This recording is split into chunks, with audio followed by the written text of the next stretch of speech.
Alhamdulillahirabbil wassalatu wassalamu ala asyrafil anbiya'i wal mursalin wa ala alihi wa sahbihi ajma'in. Jadi pada minggu yang ke-8 ni kita akan teruskan dengan bab 6, iaitu berkaitan penghayatan konsep as-sa'adah.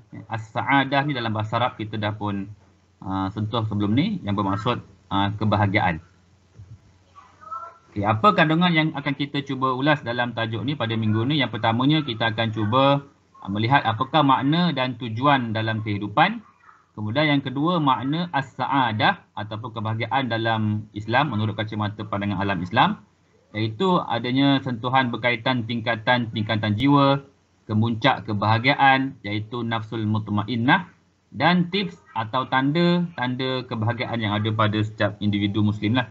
Kemudian yang ketiga berkaitan budaya hedonisme, iaitulah keseronokan lawan kebahagiaan dan kenapa tiadanya kebahagiaan hakiki atau kebahagiaan sebenar daripada perspektif barat. Okay, kita pergi dulu pada ini. Okay, apakah itu bahagia? Istilah yang biasa kita dengar, bahagia. Bahagia. Jadi semua orang inginkan bahagia. Kerana bahagia itu sesuatu yang menarik, sesuatu yang menyeronokkan pada diri masing-masing. Jadi semua mengharapkan kebahagiaan. Cumanya penilaian kebahagiaan, konsep kebahagiaan itu adalah berbeza mengikut pandangan masing-masing. Macam kita sebagai orang Islam, Muslim, kita melihat bahagia menurut bagaimana Islam melihat bahagia. Tapi orang yang selain daripada Islam, mereka melihat bahagia mengikut apa yang mereka pandang. Jadi adanya perbezaan, dan perbezaan itulah yang menentukan bagaimana kita nak mengecapi kebahagiaan yang kita lihat tersebut. Dan pandangan yang berbeza itulah yang membentuk konsep kebahagiaan yang berbeza, macam yang tengah tadi. Okay, kalau lihat di sini, manakah satu pilihan yang membuatkan kita rasa bahagia? Ini kalau kita lihat dari segi muzik lah ni, muzik. Yang belah kiri tu dan belah kanan. Kedua-dua konsep yang berbeza. Kalau yang kiri tu konsep apa? Kalau yang ke kanan tu konsep apa? Kan? Jadi dua konsep yang berbeza, serta lirik ataupun kandungan juga yang berbeza, maka kat situ akan mencetuskan perbezaan yang kita rasa daripada muzik yang kita kecapi tu lah. Okay, kemudian kita lihat apakah makna dan tujuan kehidupan. Semua kita dah sentuh tentang ni, iaitu makna dan tujuan insan tu. Jadi samalah macam kehidupan ni, kerana kehidupan dan kemanusiaan manusia itu sama. Manusia hidup di dunia dan tujuannya samalah. Tujuan kehidupan dan tujuan manusia dihidupkan sama. Iaitulah tanpa tujuan yang jelas, manusia tidak akan tenang dan bahagia.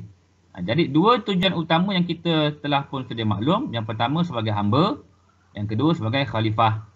Hamba dan khalifah. Hamba telah pun Allah nyatakan dalam surah Az-Zariyat, A'udzubillahi minasyaitonirrajim, wa ma khalaqtul jinna wal insa illa liya'budun. Kita semua sedia maklum. Hamba iaitu manusia itu Allah jadikan, ciptakan manusia dan jin itu semata-mata untuk menyembah kepada Allah. Menyembah kepada Allah. Menyembah. Kehidupan itu hanya untuk menyembah Allah secara mutlak. Tidak ada tujuan yang lain. Bukan menyembah perkara ataupun selain daripada Allah yang akan menyebabkan adanya unsur syirik lah. Unsur menduakan Allah SWT. Kemudian yang kedua, khalifah. Tujuan kehidupan selain daripada hamba, tujuannya adalah sebagai khalifah. Ini dirujuk dalam surah Al-Baqarah ayat 30 yang semua telah dengar berkaitan firman ni, iaitu bermaksud, dan ingatlah ketika Tuhanmu berfirman kepada malaikat, sesungguhnya aku hendak menjadikan seorang khalifah di bumi. Khalifah ni Nabi Adam lah pada waktu tu. Dan Nabi Adam tu manusia yang pertama, dan kita juga anak cucu Nabi Adam, juga kita menggalas tugas yang sama sebagai hamba dan sebagai khalifah di atas kehidupan muka bumi inilah. Kemudian sa'adah lawan syaqawah. Sa'adah ni bahasa Arab, syaqawah juga dalam bahasa Arab. Sa'adah tu kebahagiaan, syaqawah lawan dia lah. Jadi as-sa'adah berasal daripada kata sa'ida yas'adu. Sa'ida fa'il madhi, yas'adu fa'il mudhari' kalau belajar. Ataupun as'ada yang bermaksud bahagia ataupun beruntung, ataupun tidak ada unsur derita dan tiada unsur sengsara. Maksudnya sesuatu yang menyeronokkanlah, bahagia dan beruntung. Lawan as-sa'adah dalam bahasa Arab adalah asyaqawah. Asyaqawah tu yang belah kanan tu derita. Derita, celaka, musibah, bencana, susah, sempit, gelisah, bimbang. Maksudnya lawannya lah sesuatu yang tidak menyeronokkan, sesuatu yang tidak membawa kepada kebaikan untuk diri kita. Itu namanya syaqawah. Dan dalam kamus dewan, kebahagiaan itu diartikan sebagai keadaan hidup yang aman, damai, senang serta gembira. Bahagia. Kalau kita ada rasa damai, rasa tenang, rasa gembira, maka itu kita dapat rasai kebahagiaan yang adalah pada diri kita. Tetapi jika sebaliknya, maka tidak bahagialah kita katakan yang demikian. Jadi kesimpulannya ialah, kebahagiaan adalah perasaan dan keadaan tenteram. Sama ada pada zahirnya atau batinnya, tanpa ada rasa perasaan gelisah sedikit pun. Itulah namanya bahagia. Kalau kita pada ketika ini tidak ada rasa risau, tidak ada rasa gelisah, maka kita telah pun merasai perasaan bahagia pada ketika ini. Tetapi jika kita ada rasa gelisah, risau, takut ni, maka kita ada rasa perasaan yang tidak bahagialah. Itu kesimpulan daripada perkataan as-sa'adah, kebahagiaan lawan syaqawah. Jadi kemudian apa pula yang dikatakan as-sa'adah dalam kacamata Islam? Menurut agama kita, apakah sa'adah tu? Jadi as-sa'adah ni, kalau kita lihat di sini, Allah ada juga yang menyebut perkataan sa'adah ni, tapi tidak secara jelas. Tapi terbit daripada perkataan asal yang samalah, terbitan daripada kata yang sama, sa'idah tadi. Itu contohnya dalam surah Hud ayat 15 ni, a'udzubillahi minasyaitonir rajim. Yauma ya'ti la takallamu nafsun illa bi'idnih faminhum syaqiyyun wa sa'id. Sa'idun tu sa'adah. Yang mana artinya pada masa datangnya hari kiamat itu, tiadalah seorang pun dapat berkata-kata untuk membela dirinya atau memohon pertolongan, melainkan dengan Allah, izin Allah SWT. Maka di antara mereka ada yang celaka, syaqiyun, celaka, ataupun syaqawah, tadi kita mengatakan tadi syaqawah, celaka. Dan ada pula yang bahagia, sa'idun ataupun sa'adah. Maka pada hari kiamat nanti hanya dua golongan sahaja. Golongan yang celaka dan golongan yang bahagia. Bahagia inilah yang kita nak cuba terapkan atau kita ulas pada minggu ni. Dan di antara istilah bahagia yang Allah nyatakan dalam Al-Quran ni, ada menggunakan istilah-istilah yang berbeza. Kalau pada minggu lepas berkaitan insan, kita dah tahu bahawa dalam Al-Quran Allah ada menyebut 6 perkataan yang berbeza, tetapi ke-6 perkataan tersebut merujuk kepada insan, manusia. Insan, ins, bashar, kita minggu lepas kan, Bani Adam, Zuriat Adam. Jadi pada kali ini berkaitan kebahagiaan juga, Allah dah menyatakan menggunakan istilah yang berbeza juga. Tapi maksudnya ada unsur bahagia. Yang pertama falah, kemenangan. Falah adalah azan, hayya 'alal falah. Itu kebahagiaan. Ataupun fauz, faizin, faizun kan. Fauzun azim, iaitu kemenangan. Ataupun farah, bahagia ataupun kegembiraan. Farah ni, kalau perempuan nama Farah tu dia gembira.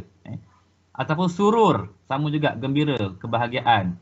Bushra, berita gembira, menunjukkan pada kebahagiaan. Berita gembira tidak akan berlaku pada orang yang ada kecelakaan. Dia tak gembira, bukan celaka, tapi gembira ni hanya ada pada orang yang ada rasa bahagia, iaitu bushra lah. Kemudian tuba, berbahagia, sentosa. Atau tayyib, yang baik, yang bagus. Hasanah, yang baik. Salam, salamun alaikum, kedamaian, keselamatan. Sakinah, ketenangan. Barakah, mutmainnah, syarah. Ini semua perkataan-perkataan yang ada elemen bahagia. Elemen bahagia. Jadi dalam Al-Quran menggunakan istilah-istilah yang berbeza, tapi semua maksudnya menuju kepada konsep ataupun rasa bahagia. Kemudian dalam hadis ada disebut juga tentang sa'adah ni, kebahagiaan. Contohnya dalam yang dinyatakan sini dalam hadis dalam kitab As-Sabr wa Syukur, hadis nombor 3365 ni, iaitu kebahagiaan sebenar adalah panjang umur dalam melakukan ketaatan kepada Allah SWT. Itulah bahagia. Orang yang bahagia ialah orang yang umurnya panjang, dan dalam umur yang panjang tadi dia melakukan ketaatan, bukannya maksiat. Maka dia bahagia. Tapi kalau kita faham di sebalik perkataan hadis Nabi ni, iaitu orang yang celaka ialah orang yang umurnya panjang tapi hidup dalam melakukan kemaksiatan. Itu orang yang celaka lah. Sepatutnya umur yang panjang digunakan untuk beribadah, menjadi sebagai hamba, menjadi khalifah, tapi digunakan pada cara yang salah, tujuan yang salah. Tapi bahagia menurut hadis ni ialah orang yang umurnya panjang, dan dalam umur yang panjang tadi melakukan ketaatan. Maka berlipat gandalah pahalanya, ganjarannya, dan kedudukannya di sisi Allah SWT. Kerana umur yang panjang digunakan pada tempat yang betul, Iaitulah melakukan ketaatan dan kebaikan. Okay, kemudian pilihan kebahagiaan. Bahagia. Bahagia ni, kalau sebagai orang Islam, kita melihat bahagia tu, kita inginkan kebahagiaan di dunia dan juga di akhirat. Tetapi ada golongan manusia yang tidak mempercayai adanya kehidupan selepas kematian ataupun tiadanya keimanan pada hari akhirat, maka mereka hanya menuntut atau mengharapkan bahagia di dunia saja semasa kehidupan di dunia. Jadi ada pilihan, 3 pilihan. Nak bahagia di dunia sahaja, ataupun nak bahagia di akhirat sahaja, ataupun nak bahagia pada dua-dua, akhirat dan juga dunia. Jadi pilihan di tangan kita. Sebagaimana dalam firman Allah SWT dalam surah Baqarah ada menyatakan ayat 200 hingga 201 ni. Jadi antara artinya ialah di antara mereka yang atas, ya Tuhan kami, berikanlah kami kebahagiaan di dunia dan di akhirat dia tidak memperolehi kebahagiaan apa-apa. Apapun. Jadi orang yang menuntut bahagia ataupun keuntungan di dunia sahaja Allah akan beri juga. Tapi mereka di akhirat nanti Allah tidak akan beri apa-apa atau tidak dapat merasailah bahagia atau nikmat yang kekal abadi di akhirat. Tapi di antara mereka ada yang berdoa, ya Tuhan kami, berilah kami kebaikan di dunia dan kebaikan di akhirat dan lindungilah kami daripada azab neraka.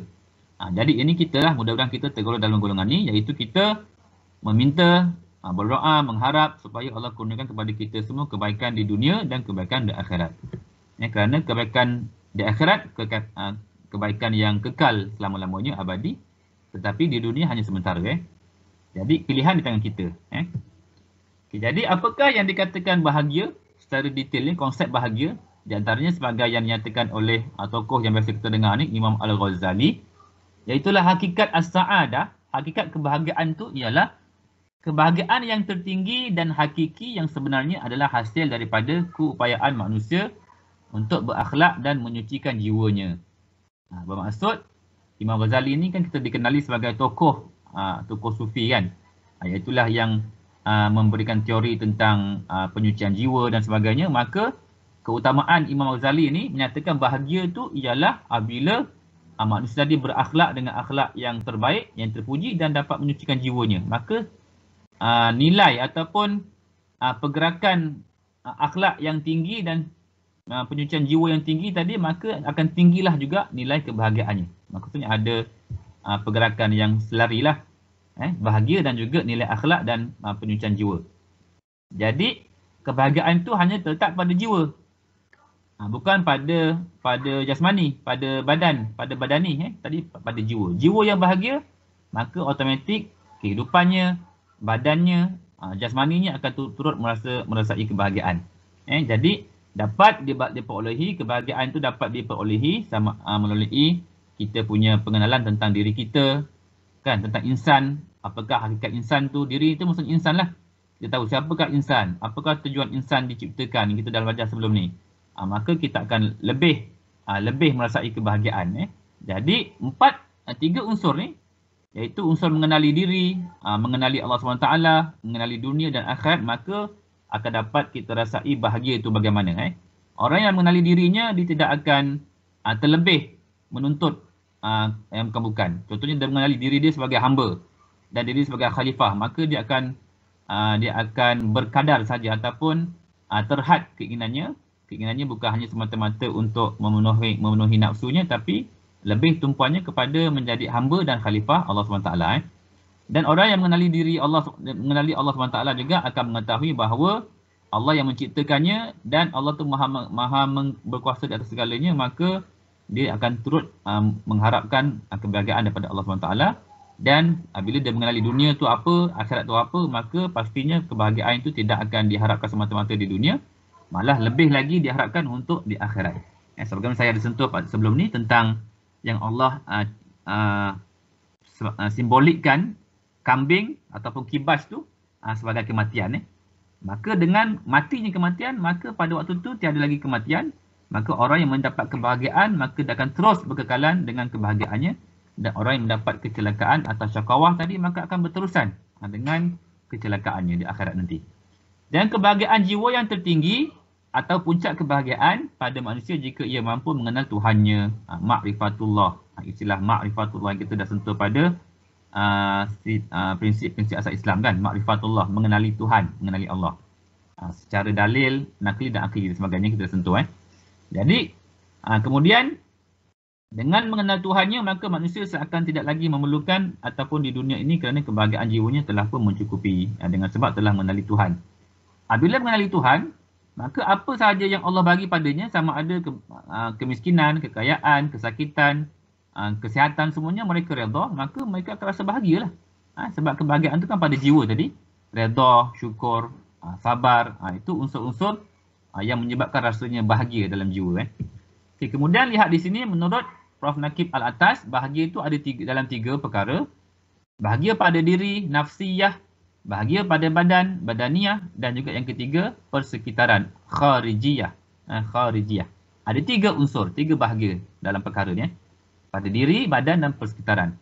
Okay, kalau lihat gambar yang ada ni, mungkin kalau yang pernah terbaca dalam Facebook dan mana-mana media sosial, gambar-gambar ni telah disentuh. Contohnya yang pertama ni, yang video pelamin impian musnah ni, yang mana yang perempuan tu telah pun terbunuh, telah dijumpai jasadnya di celahan runtuhan. Mereka ni belum lagi diijab kabulkan sebagai ikatan yang sah suami isteri, tapi telah pun Allah ambil nyawa wanita ni. Dan kalau ada baca dalam Facebook tu mengatakan lelaki ni, dia kata dia berharap sekiranya Allah izinkan, dengan izin Allah di akhirat nanti dia nak menjadikan yang telah pun syahid ni, perempuan ni, sebagai isterinya. Kerana di dunia ni mereka hanya mungkin tunang saja tapi tidak sempat diijab kabulkan, maka Allah telah tetapkan kematiannya lebih awal.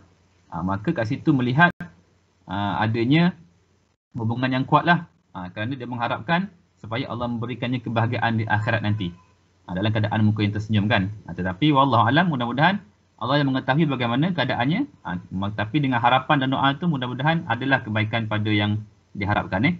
Juga yang kedua tu, yang belah kanan tu, perempuan muslimah tu yang berhijab, bertudung.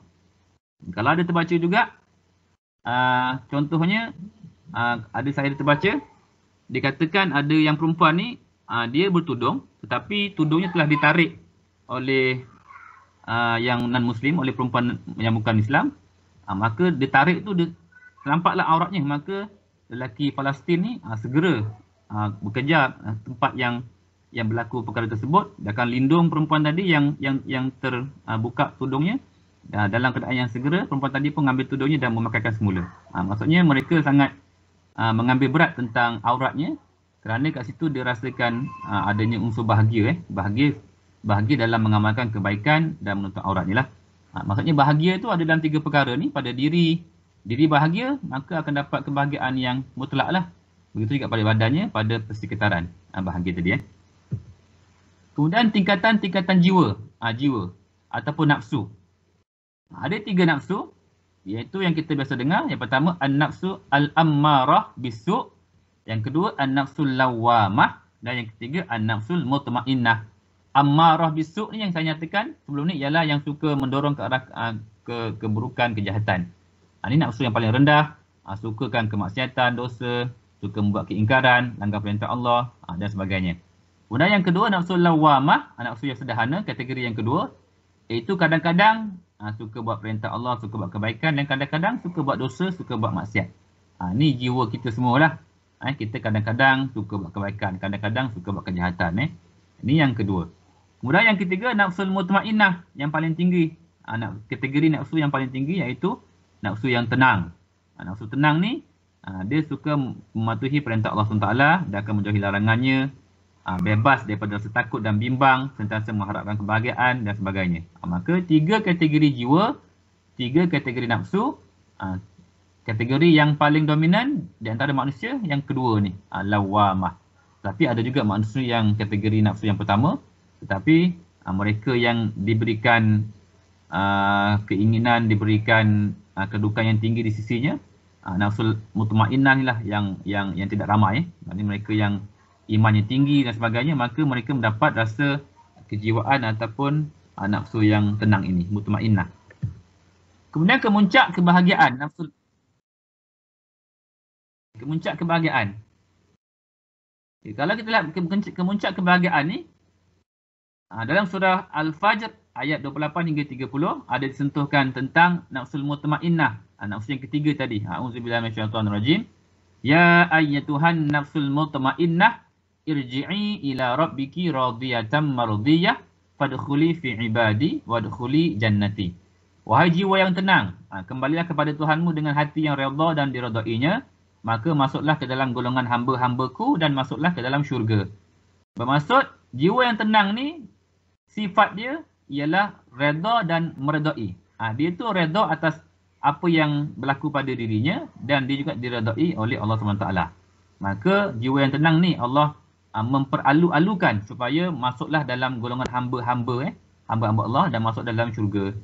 Bermaksud mereka yang mendapat jiwa yang tenang ni, jiwa yang redha terhadap apa yang berlaku padanya dan Allah meredai pada jiwa ini, maka jiwa inilah, pemilik pada jiwa-jiwa tenang inilah Allah memperalu-alukan untuknya masuk ke dalam syurganya.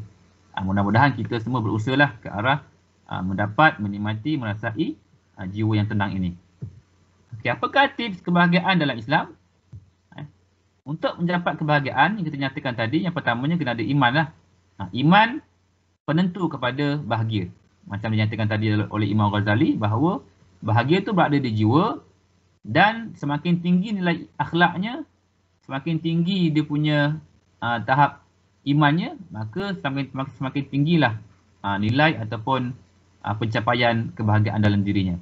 Iaitulah sentiasa mengingati dan menyerahkan dirinya secara total kepada Allah SWT dengan sukarela, tanpa paksa.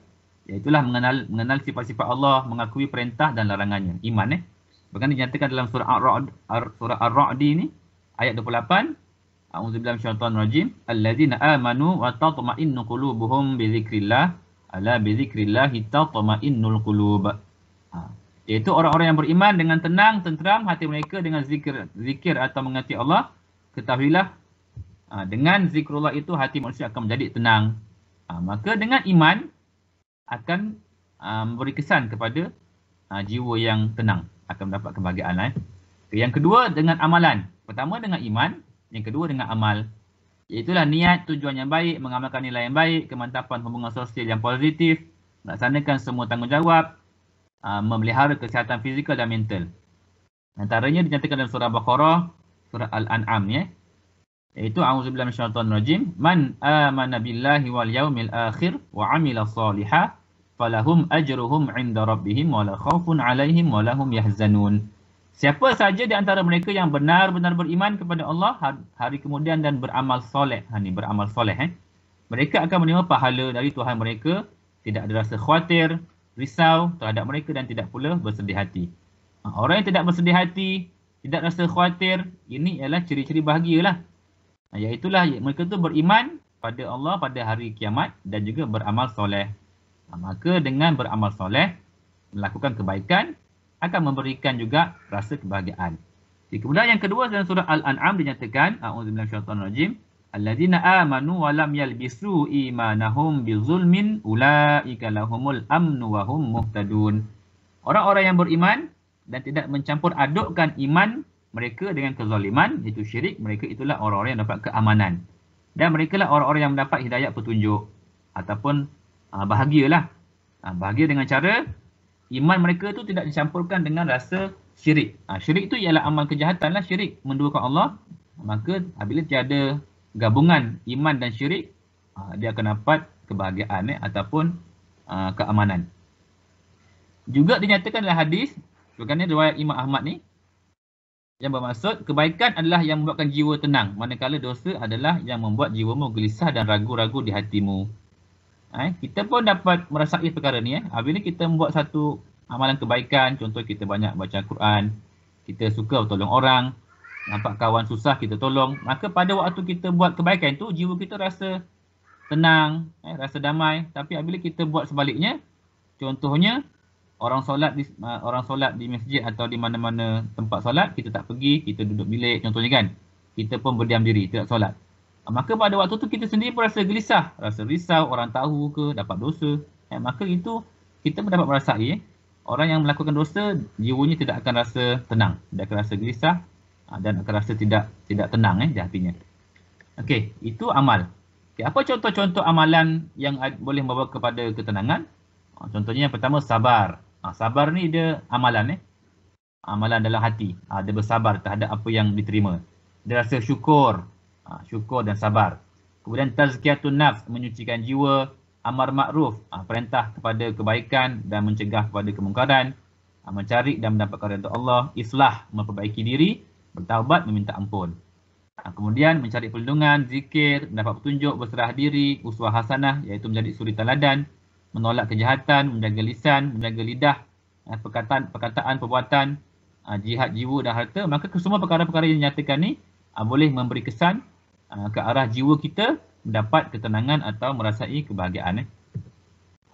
Okey, bagaimana kita nak mencari penawar untuk hati kita sekiranya kita ditimpa oleh mana-mana musibah ataupun kecelakaan ataupun perkara yang kita tidak ingini. Okay, caranya pertama, kita set minda. Set minda kita, reset minda kan. Kalau Prof. Maya menyatakan reset minda. Kita set semula kita punya cara berfikir, minda, dan sentiasa bersedia. Kita menyedari, sedar bahawa dunia ni hakikatnya memanglah tempat ujian semata-mata. Allah akan uji pada kita.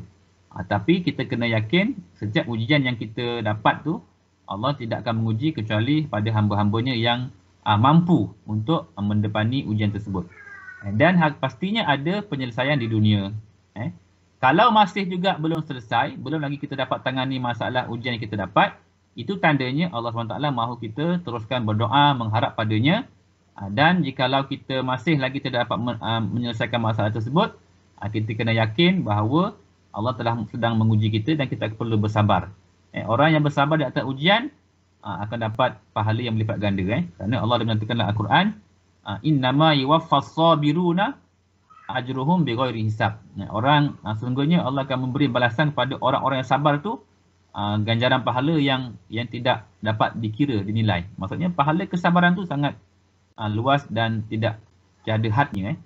Jadi kemudian kalau tak dapat juga di dunia, maka Allah akan simpan nikmat itu di akhirat. Nikmat yang abadi. Kalaulah kita, contohnya kita sentiasa mendapat kecelakaan, kita pada rasa kita rasa macam suatu yang kesusahan, kita bersabar, tidak dapat juga nikmat-nikmat kesenangan sebagaimana orang yang lain dapat, maka kita kena yakin bahawa nikmat yang Allah nak berikan pada kita tu di hari akhirat tu itulah nikmat yang lebih kekal dan pastinya memang kekal dan abadi. Selama-lamanya tidak akan putus apabila kita menikmatinya di akhirat. Kemudian bila kita rasa stres terhadap keadaan-keadaan yang berlaku pada diri kita, dinyatakan di sini panduannya kita kena lepaskan stres.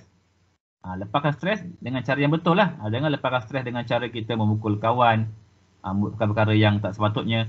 Tetapi kita lepaskan dengan cara yang betul. Kerana jaga hormon dan emosi sendiri. Bila kita stres, bermaksud diri kita telah merembeskan atau menghasilkan hormon tertentu dan kita kena lepaskan supaya hormon tadi tidak menjadi barah lah dalam diri kita yang beri kesan yang tak elok. Contohnya boleh efek pada kesihatan, contohnya mengakibatkan kanser, darah tinggi, sakit mental dan sebagainya. Kemudian hormon yang terganggu akan memberikan kesan juga kepada emosi kita yang terdapat dikawal dan dirawat dan sebagainya. Maka kita kena cegah sebelum parah ikut panduan Rasulullah SAW dan pastikan kita ada masa peribadi, masa tertentu, masa bersunyi-sunyian, masa yang tidak diganggu oleh orang lain, iaitulah me time. Kita digunakan contohnya pada waktu malam, solat tahajud, simpan aib diri dan orang lain. Simpan aib diri dan orang lain ni sangat penting lah. Bila kita menyimpan aib atau keaiban atau sesuatu yang memalukan pada diri orang lain, maka Allah akan menyimpan ataupun menyembunyikan kita punya keaiban diri kita. Ini sangat penting. Kemudian mohon dan bantulah pada Allah SWT. Kemudian apabila masalah settle, masalah selesai, maka kita kena ucap syukur di atas nikmat yang Allah telah memberikan bantuan kepada kita di atas untuk menyelesaikan masalah yang berlaku. Kemudian senjata orang mukmin doa. Orang yang beriman, orang yang mengakui akan adanya Tuhan, Allah sebagai Tuhan, maka dia akan sentiasa berdoa untuk menyelesaikan masalah-masalah yang berlaku. Contohnya macam kisah Nabi Yunus yang ditelan perut ikan, berada dalam perut ikan kan. Tidak putus-putus berdoa, maka dengan hebatnya doa tadi, Allah menerima doanya, maka Allah pun menyelamatkan atau mengeluarkan daripada perut ikan tadi. Dan orang yang beristighfar ni, Allah juga akan berikan jalan yang keluar. Seperti dinyatakan ni dalam hadis riwayat Abu Daud, barang siapa yang senantiasa beristighfar, nescaya Allah SWT akan menjadikan kesedihannya dan menjadikan setiap kesempitannya jalan keluar dan akan diberi rezeki dari arah yang tidak disangka-sangka. Orang yang beristighfar ni, kita boleh gunakan banyak contoh-contoh istighfar. Contohnya astagfirullah, astagfirullah kan. Itu contoh istighfar. Orang yang beristighfar akan mendapat jalan keluar. Kita kena yakin perkara tersebut. Di antaranya juga contoh Nabi ni, contoh doa ni. Doa Sayyidah Fatimah. Contoh doa Nabi Muhammad SAW ketika timpa musibah. Contohnya tu yang belah kiri ni. Allahumma jurni fi musibati wa akhlif li khairan minha. Contohnya doa ni diamalkan oleh isteri Rasulullah sebelum menjadi isteri Nabi Muhammad SAW. Yang mana kematian suaminya, maka dia berdoa dengan doa ni. Allahumma jurni, ya Allah berikanlah aku pahala dalam musibahku ini, musibati, wa akhlif li, dan gantikanlah padaku dengan yang lebih baik daripadanya. Maka dengan amalan doa ni, maka perempuan tadi akhirnya menjadi isteri Rasulullah. Kematian suaminya digantikan dengan yang lebih baik, iaitu Rasulullah SAW. Tidak ada orang yang lebih baik daripada Rasulullah SAW. Maka kita kena amalkan doa ni sekali kita ditimpa musibah, dengan harapan Allah gantikan dengan sesuatu yang lebih baik. Sesuatu yang lebih baik. Apakah tanda atau indikator kita ni bahagia? Yang pertama, kita lihat pada iman dan takwa kita bagaimana. Iman yang betul, iman yang tinggi, takwa kita bagaimana, maka itulah akan menjadi indikator atau tanda kita tu bahagia. Kerana bahagia itu berada dalam jiwa apabila kita sentiasa kekalkan diri kita dengan Allah SWT, dengan mendekatkan diri, dengan mengamalkan perintahnya lah. Kemudian mencintai Allah dan Rasulnya, mengikuti sunnah, kerjakan perintah Allah, solat fardu, tutup aurat dan sebagainya. Maka bila kita mengekalkan iman kita dalam keadaan yang betul, maka pada waktu itu kita insya-Allah berada dalam keadaan yang bahagia dan tenang. Kemudian yang kedua, orang yang bahagia itu tandanya dia mendapat rahmat dan nikmat. Kebahagiaan di dunia dalam bentuk material dan bukan material. Bahagia kan? Kalau material tu kita nampak lah. Contohnya kita nampak mungkin kerja yang best kan, rumah yang besar contohnya, pakai pakaian yang mahal dan sebagainya, yang selesa, itu bahagia. Tapi yang bukan material ni kita tak nampak, berada dalam jiwa kan. Contoh juga orang yang mendapat bahagia ni, umurnya panjang dan berkat. Kita lihat umurnya panjang dan dia pun banyak buat ketaatan. Contohnya selalu pergi masjid, mayang, suka bersedekah, bantu orang susah dan sebagainya kan. Itu contoh-contoh kita dapat lihat secara zahirnya, mereka itu mendapat bahagia, tanda-tanda lah. Dan sebagainya kat situ. Kemudian yang ketiga, beramal soleh dan bantu orang lain. Orang yang suka beramal soleh, buat kebaikan, suka bantu orang lain tu maksud dia tu bahagialah. Bila dia bahagia, maka dia boleh membahagiakan orang lain. Kan? Contoh, orang yang senang, dia boleh akan menyenangkan orang lain. Contoh, orang yang pandai, dia boleh memandaikan orang lain. Contohnya, jadi kalau orang yang bahagia, hanya orang yang bahagia sahaja boleh membahagiakan orang lain. Kan? Kalau dia tidak bahagia, bagaimana dia nak membahagiakan orang lain? Jadi orang yang bahagia tadi, contohnya tanda-tandanya ialah dia itu membantu orang lain. Membantu orang lain. Bantu dan mendahulukan orang lain, suka berinfak, bersedekah dan sebagainya. Kemudian budaya hedonisme. Hedonisme tu dari bahasanya hedon, istilah Greek Yunani, iaitu maksud kesenangan atau keseronokan. Dan digabungkan dengan hedonism. Ism tu ialah dalam kamus dewan sebagai akhiran asing kepercayaan, gerakan politik atau keagamaan, sikap serta perlakuan. Daripada kamus Oxford menyatakan ism tu iaitu satu doktrin atau teori etika yang menyatakan bahawa keseronokan merupakan tahap kebaikan tertinggi atau matlamat akhir suatu tindakan. Hedonism hedonisme tu ialah satu doktrin. Doktrin yang menyatakan keseronokan itu merupakan tahap kebaikan tertinggi atau matlamat terakhir di atas setiap suatu perkara yang kita lakukan. Ini satu kefahaman yang salah lah. Hedonisme itu menilai kebaikan hanya berdasarkan kepada keseronokan semata-mata. Kebaikan tu berdasarkan pada seronok sahaja. Kalau seronok, baru ada kebaikan. Kalau tak seronok, tak ada kebaikan. Ini cara pemahaman yang salah lah berkaitan hedonisme ni. Jadi hedonis, orang yang menganut fahaman hedonisme, dan hedonistik, sifat yang ada pada fahaman hedonisme ni, sifat golongan yang mementingkan keseronokan dipanggil hedonistik. Apakah kesan hedonisme ni? Kesannya ialah ilmu akan diabaikan kerana keutamaannya ialah pada keseronokan. Ilmu tidak diutamakan, keras hati, kasar, hilang kepekaan, merasa sombong, merasakan dia sahaja yang rasa seronok, orang lain tidak seronok. Dia mementingkan diri sendirilah. Kemudian dia tamak, dia menolak kebenaran, sesat, jenayah. Ini kesan-kesan yang akan ada pada individu atau golongan yang terkesan dengan cara pemikiran yang dibawa oleh hedonisme. Sentiasa fokus pada keseronokan pada setiap tindakan sahaja dan tidak mementingkan orang lain. Maka mementingkan diri sendiri sajalah ni. Okay, apakah kesannya? Kesan yang lain iaitu hedonisme ni akan menggalakkan manusia melakukan kejahatan, menjadikan dunia sebagai matlamat dalam kehidupan, bertuhankan nafsu semata-mata, kejar dan tambah kekayaan dunia, pangkat, kuasa, nafsu, berhibur dan bergembira sahaja. Lupa kepada tujuan hidup yang sebenar. Sebab ini ialah matlamat yang dibawa oleh budaya barat. Bila terpengaruh kepada kita sebagai orang Islam, maka kita akan lupa tujuan penciptaan, tujuan manusia dihidupkan sebagai hamba dan khalifah tadi. Kemudian lalai melaksanakan tanggungjawab sebagai anggota keluarga, anggota masyarakat dan sebagainya. Ini kesan-kesan yang tidak elok yang akan berlaku apabila kita terkesan dengan doktrin atau fahaman hedonisme ni.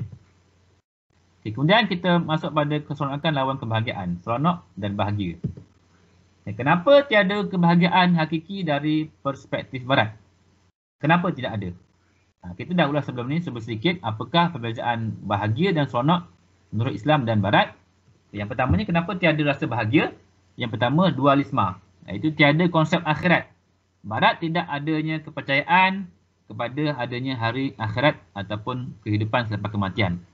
Kesemuanya perlu didapatkan, perlu dicapai pada kehidupan dunia semata-mata. Sebab tu mereka lebih mementingkan kepada keseronokan nafsu semata-mata. Kemudian yang kedua, humanisme, iaitu pentingkan kemanusiaan, keduniaan dan kebendaan.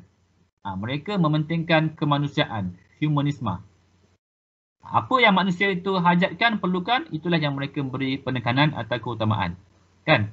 Manusia memerlukan tuntutan pada nafsu, maka mereka akan cuba penuhi tuntutan nafsu tersebut dan sebagainya. Kemudian yang ketiga, falsafah tragedi, iaitu dunia adalah pengembaraan hidup. Tiada pengakhiran yang dapat meringankan kekosongan dan kesunyian hati. Maksudnya dunia lah adalah tempat yang perlu diberikan perhatian 100%. Kerana dunia ni adalah pengembaraan hidup ni tengah sini. Tiadanya ada pengakhiran. Okey, itu antara sebab kenapa kebaikan hakiki itu tiada dari pandangan barat. Okey, kemudian konsep kebahagiaan barat. Bahagia dilihat oleh barat hanya pada nafsu, pada zahir sahaja, pada sementara dan akhirnya memusnahkan diri. Inilah bahagia yang dilihat oleh barat. Bahagia apabila nafsu dapat dipenuhi, bahagia pada zahir sahaja, batin tiada. Mereka tidak percaya pada unsur rohani dan sebagainya dan bersifat sementara sahaja kebahagiaan barat ni. Dan apabila nafsu dipenuhi, kesannya diri sendiri akan musnah, akan rosak. Kerana merosakkan diri sendiri dan juga merosakkan orang lain juga. Okey, contohnya di sini lihat ni. Bahagia menurut barat. Barat melihat bahagia apabila nafsu dapat dipenuhi. Apa contoh aktiviti atau tindakan yang boleh memenuhkan nafsu? Antaranya yang pertama ialah ni, pornografi dan LGBT kan. Pornografi dapat memenuhkan nafsu. Tapi Rasulullah ada menyatakan ni, setiap anak Adam tu ada bahagiannya daripada zina. Matanya berzina apabila melihat kepada sesuatu yang haram. Dan tangan turut berzina. Dan sebagainya. Apabila kita pegang atau buat sesuatu yang tidak halal, yang haram, maka pada ketika itu kita telah melakukan zina lah. Zina. Kesannya apa ni? Secara saintifiknya, kesan zina ni HIV, sifilis, penyakit mental. Kalau kita ada baca di berita-berita semasa ni, di negara mana, Australia ke mana kalau saya tak silap, pesakit sifilis ni, kesan daripada perkara ni, sifilis ni semakin membiak atau semakin menular. Semakin ramai terkesan dengan penyakit sifilis. Puncanya zina lah penyakit ni. Okay, kemudian ketagihan game.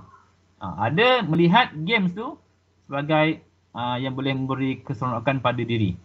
Kan? Tapi dalam sebuah hadis, Nabi ada menyatakan di antara kesempurnaan Islam seseorang ialah dia meninggalkan sesuatu yang tidak berkaitan dengannya, iaitu perkara tersebut tidak memberi faedah baginya. Maka apabila kita nak mencapai tahap Islam yang sempurna, maka kita kena tinggalkan perkara yang tidak perlu, yang tidak patut kita lakukan yang tidak memberi faedah kepada diri kita. Adakah bermain games memberi faedah? Mungkin memberi faedah dari segi memberikan rasa keseronokan, menghilangkan stres. Tetapi apabila ada unsur ketagihan, maka ketagihan itulah yang perlu kita elakkan. Okay, apakah kesannya? Kesan berlebih-lebihan ataupun kesan tagih tadi. Kalau kita lihat di sini, dalam badan kita ni, manusia ni ada hormon-hormon tertentu yang beri kesan kepada rasa kebahagiaan, rasa seronok tadi. Namanya dopamin. Hormon yang beri semangat, seronok dan beri motivasi. Bila berlebihan sangat keluarnya hormon ni, maka akan boleh merosakkan struktur otak. Struktur otak akan rosak bila hormon terlebih keluar akibat ketagihan. Orang yang ketagihan tu dia terlalu seronok sangat. Terlebih seronok maka akan rosakkan otak lah. Okay, kemudian hiburan muzik dan movie berlebihan. Ada orang cara dia nak melepaskan, hilangkan rasa stres, tekanan dan sebagainya, berhibur. Berhibur dengan cara mendengar muzik dan juga melihat movie kan. Tapi kalau lihat di sini ada nyatakan hadis Nabi menyatakan, Rasulullah bersabda, janganlah kalian banyak ketawa kerana banyak ketawa akan mematikan hati. Orang yang banyak ketawa, orang yang melihat muzik ni atau melihat movie ni kadang-kadang dia ketawa, tak pasal ketawa. Mungkin ada bahagian-bahagian yang kelakar dan sebagainya. Maka banyak ketawa tadi akan menggelapkan hati atau mematikan hati. Jadi kita kena berhati-hati. Kata berpada-padalah pada setiap tindakan kita supaya tidak berlebihan atau ketagihan. Okay, kemudian ketagihan merokok, vape, hisap dada dan arak sebagainya. Dinyatakan oleh Rasulullah SAW menyatakan tidak boleh melakukan perbuatan yang mencelakakan, mudarat dan tidak boleh memudaratkan orang lain. La darar wala dirar. Kita telah belajar.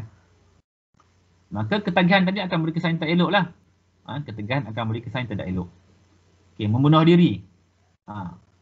Yang ada orang kalau dia rasa stres, keseronokan yang dikendaki tidak dapat dicapai, rasa stres, tekanan, akhirnya membunuh diri. Sebagai contoh ni South Korean actor found dead in latest K-pop tragedy. Dinyatakan dari riwayat Imam Muslim menyatakan sesiapa yang membunuh diri dengan besi, maka di neraka jahanam nanti besi itu akan selalu di tangannya. Ia akan menusuk-nusukkannya ke perutnya selama-lamanya. Barang siapa bunuh diri dengan minum racun, maka neraka jahanam nanti dia akan terus minumnya selama-lamanya. Dan barang siapa bunuh diri dengan menjatuhkan diri dari gunung, maka di neraka jahanam nanti dia akan menjatuhkan dirinya selama-lamanya. Maka kat sini adanya penekanan supaya elakkan daripada membunuh diri kerana hanya Allah sahaja yang berkuasa, ada kehendak boleh mematikan sesiapa yang dikehendakinya. Bukan kita buat pilihan diri sendiri untuk membunuh diri sendiri. Maka pastinya akan dapat kecelakaan lah di akhirat nanti. Okey, kesimpulannya. Sebagaimana dalam surah As-Sajdah ayat 20 atau hingga 21 ni, a'udzubillahi minasyaitonir rajim. Wa ammal ladzina fasaqu fa ma'wahumun nar kullama aradu ay yakhruju minha u'idu fiha wa qila lahum dzuqu 'adzaban nar alladzi kuntum bihi tukadzibun wa lanuziqannahum minal 'adzabil adna dunal 'adzabil akbar la'allahum yarji'un. Dan sebaliknya orang-orang yang fasik maka tempat kediaman mereka ialah neraka. Tiap-tiap kali mereka hendak keluar dari neraka, mereka dikembalikan kepadanya. Serta dikatakan kepada mereka, rasalah azab neraka yang kamu sentiasa mendustakannya semasa hidup di dunia dahulu. Dan demi sesungguhnya kami akan merasakan mereka sedikit dari azab dunia sebelum azab yang besar di akhirat supaya mereka rujuk kembali bertaubat. Nak katanya dalam golongan kehidupan kita di dunia ni, ada yang Allah beri rasa azab sikit di dunia supaya dengan rasanya azab tadi mereka akan berpatah balik. Patah balik bermaksud akan kembali bertaubat dan menginsafi di atas perkara yang telah mereka lakukan, perkara yang tak baik tadi lah. Kemudian yang kedua dalam surah An-Nahl ayat 97 yang bererti sesiapa yang beramal soleh dari lelaki atau perempuan sedang dia beriman, maka sesungguhnya kami akan menghidupkan dia dengan kehidupan yang baik dan sesungguhnya kami akan membalas mereka dengan memberikan pahala yang lebih dari apa yang mereka telah kerjakan. Orang yang beramal soleh, tak kira lelaki atau perempuan, akan dapat kebahagiaan lah. Kebahagiaan dalam erti kata pahala yang berlipat kali ganda dan kedudukan yang mulia di sisi Allah SWT. Okey, kemudian doa untuk mendapat kebahagiaan. Biasa kita baca dalam doa selepas solat kan. Untuk tutup doa kita akan baca dengan ayat ni. Ayat ni merupakan ayat Al-Quran dalam surah Baqarah ayat 201. A'udzubillahi minasyaitonir rajim. Wa minhum man yaqulu rabbana atina fid dunya hasanah wa fil akhirati hasanah wa qina azabannar. Dan di antara mereka ada orang yang berdoa, Ya Tuhan kami, Rabbana, berilah kami kebaikan di dunia dan kebaikan di akhirat dan peliharalah kami dari siksa neraka. Doa ni kita amalkan hari-hari. Mudah-mudahan dengan kekerapan kita berdoa, menuntut, meminta kebahagiaan, kebaikan di dunia dan di akhirat, Allah akan kekalkan. Mudah-mudahan, amin. Okay, inilah doa yang kita amalkan sehari-hari. Okay, sekian saja untuk kita punya perkongsian berkaitan kebahagiaan secara detail, secara terperinci. Mudah-mudahan kita dapat fahami dengan lebih luas lah tentang konsep as-sa'adah atau konsep kebahagiaan. Okey, ada nak tanya apa-apa tak? Jelas tak saya punya penerangan ni?